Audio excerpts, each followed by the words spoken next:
वेंकटेशाय ओम श्रीनिवासाय नमः।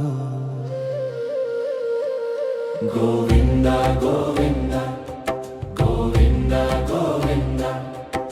सात पहाड़ से उतरे करुणा गोविंदा गोविंदा गोविंदा। तिरुमला के शिखर पर ज्योति अनंत जरे, पत्थर पत्थर बोले नाम जब भक्त चरण धरे। काली घटा जीवन में जब छा जाला घोर अंधियार, श्याम सलोने वेंकटेश बन जाले उजियार। गोविंदा गोविंदा गोविंदा गोविंदा। तिरुमला के नाथ गोविंदा गोविंदा गोविंदा। करुणा के सागर गोविंदा गोविंदा गोविंदा। माथे तिलक आँख में नीर, मन में सच्चा भाव, एक पुकार में टूट जाले जन्म जन्म के घाव। लड्डू नाही बस प्रसाद है, प्रेम के पहचान। जे पावे उधन भइल पावेला भगवान। गोविंदा गोविंदा गोविंदा गोविंदा। तिरुमला के नाथ गोविंदा